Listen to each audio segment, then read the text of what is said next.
ว่าเพิ่นย่านล่มเกาะล่มย่านให้คนถูกเติม เป็นใบลานไปหมดเลย ใบลานเป็นต้นเลย จักปีแล้วเพิ่น ว่า เพิ่น จะ สร้าง ตลอด47เดือนนี้จะตลอดที่21 400ไปเพิ่นเกิดเพิ่นหามาหันแต่เพิ่นหามาได้แล้วมาตอดไว้มาย่อหอใจโดย เนี่ยทางนี้บ่ที่เพิ่นสะสม ผู้ที่ทานที่แหละเป็นผู้ย่อเป็นผู้เห็ดอันนี้นำหนังสือมากแล้วเนี่ยค่ะที่นี้น่าจะมาห้องคือมันกำลังมา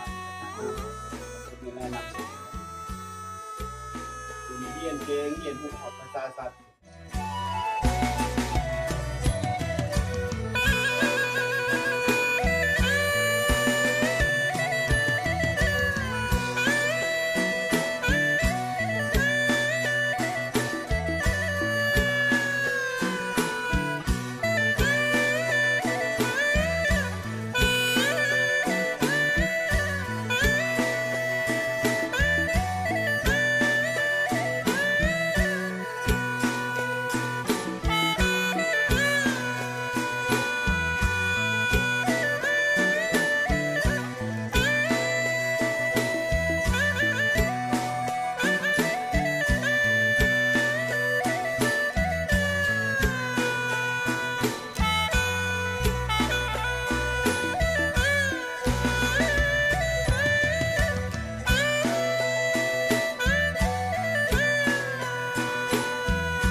สวัสดี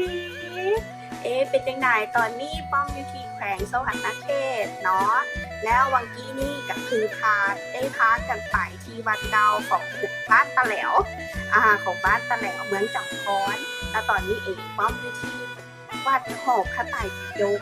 แบบมักอากาศมักบรรยากาศอยู่นี่ขนาดแบบทั้งนี้ทั้งหน้าแบบมานี่บอกรู้สึกร้อนเลยจากที่อยู่นอกโคตรร้อนเลยแต่อยู่นี่อากาศดีเป็นใดผู้ใดที่อยู่แขวงสวรรณเขตหรืออยู่ใกล้เคียงหรืออยู่แขวงนครหลวงอีสานพากันมาแล้วอย่าลืมมาเที่ยวเด้อถ้าได้มาแขวงสวรรณเขตหนทางมาสบายสุดๆเนาะทางปูยางที่เข้ามาน้อยนึงก็เห็นวัดแล้วซึ่งแบบบรรยากาศงามเป็นใดก็ขอฝากเด้อเที่ยวในลาวเนาะโอเคไปเบิ่งภาพรวมกัน